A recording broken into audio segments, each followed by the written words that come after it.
Simon Jordan and Troy Deeney down in London. Neil Lennon has been with me here in Glasgow. And Neil, we're going to the final part because you've got an appointment down the road, my friend, have you not? I do get my second vaccine. I'm having a big week this week. I'm 50 on Friday as well, so I want to just get everything out of the way before then, Jim. He's 50 on Friday, Simon Jordan. How about that? Fantastic. A half century. That's a distant memory for you, mate, isn't it? I'm afraid it is. See, this is what I get every single day, Neil. Troy, what's your take on some of the managerial movement at this moment, or lack of it, if you like? Rafa to return to Everton. Can you see this one happening? I'll bring you a bit of news in a second, but would you back it if you're an Evertonian? I don't know if I'd back it. I think, obviously, Everton's a huge club, great history.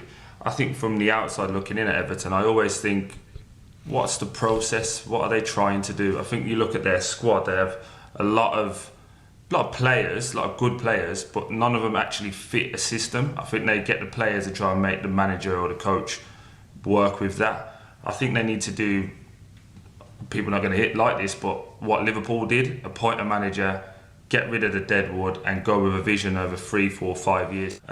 Easier said than done, but I just think these appointments now are, let's get big names that might do instant success, but there's no longevity towards it, there's no foundation to build off. And I think that's what the Everton fans are getting frustrated about. There's been quite a fans' backlash to this, Neil. As you might expect, we've seen it before, it goes on in football.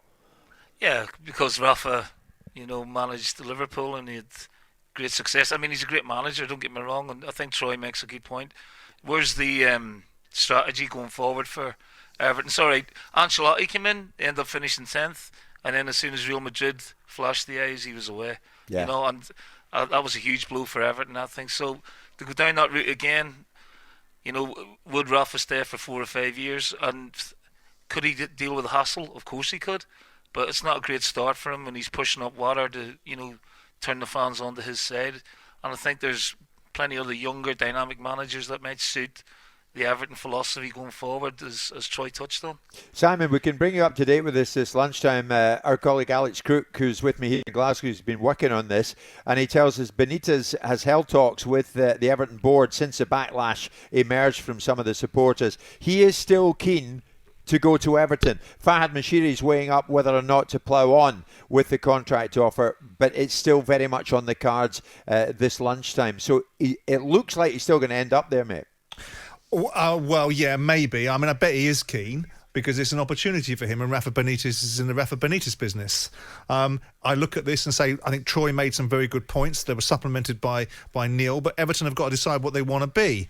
I was one of the few that questioned the appointment of Carlo Ancelotti, didn't think it was the right fit. You know that I spoke to some relatively influential people that I'm not going to bring out on air that felt that some of the appointments that Ancelotti brought with him, his son and so on and so forth, illustrated a certain mix and thinking behind what this job was.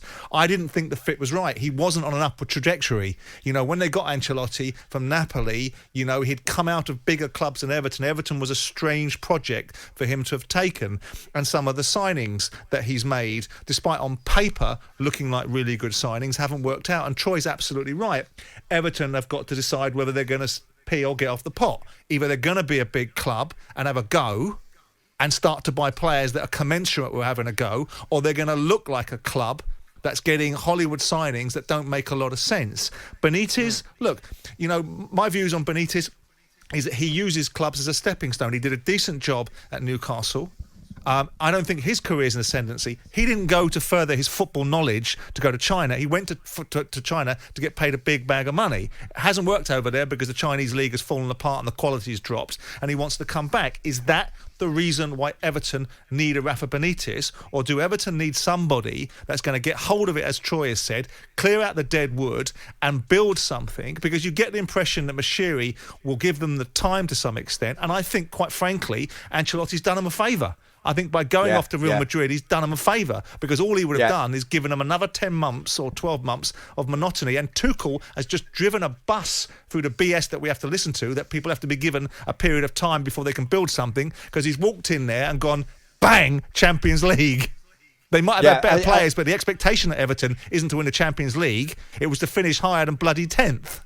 Simon, I think I know the answer to this. I'll ask you anyway. Fan pressure. Boardroom should never bow to it, I would presume. No, they should be aware of it.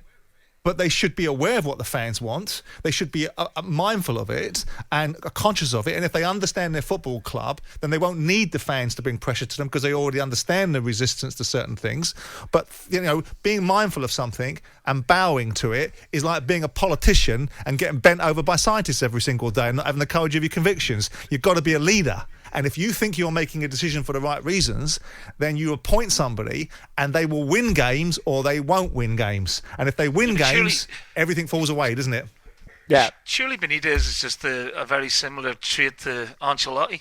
And from what I gather, Jim, and I don't know if you know this, the boardroom is split on Benitez coming in. So, I think this is going to be very, very controversial. And it's not really what Everton needed at the minute. They need a bit of calm.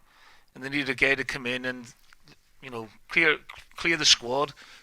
Yeah. Get a certain playing style because they're all over the place with that as well, and get a bit of time to build. But I don't think Moshiri wants that. I think he has spent a lot of money on a lot of players that haven't worked out. He spent a lot of money on a lot, big managers. What do you think, Neil, about someone like Sean Dyche going in there? Not good enough. What do you think about someone like Sean Dyche? Why not? Going in there? Yeah, Dyche. I don't know if Dyche would want to do it. But I think he's done remarkably well at Burnley.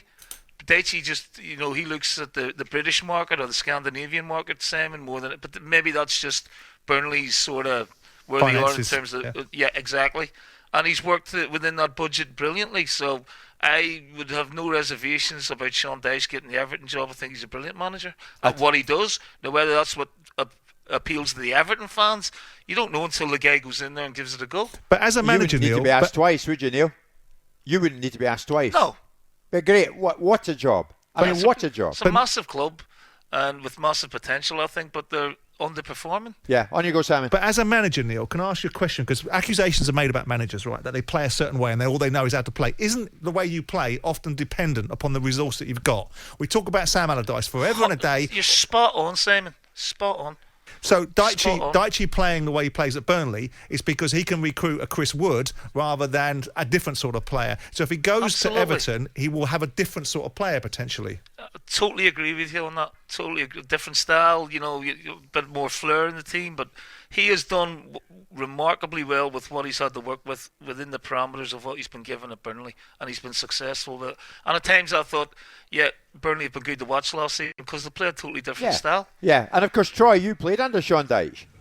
Yeah, Dyche was great, but I just think, just going back to Simon's point, and Neil can probably attest to this, I think the way that coaches and managers are now being taught is about having a philosophy and sticking to it and the principles of it. It's not about being a manager anymore, it's about coaching the squad, whereas a manager will go in, look and see what he's got available and pick it according to what players he has. And Neil, I'm on the coaching courses at the moment, but that's the messaging that I'm getting. It's like, you've got a coach, what's your formation? Stick to that formation. What's your style of play? Stick to that. Be conviction in your beliefs, really, more than actually what does the job require for that moment. Yeah, but Troy, that's fine in theory, but what if your philosophy and your theory doesn't work?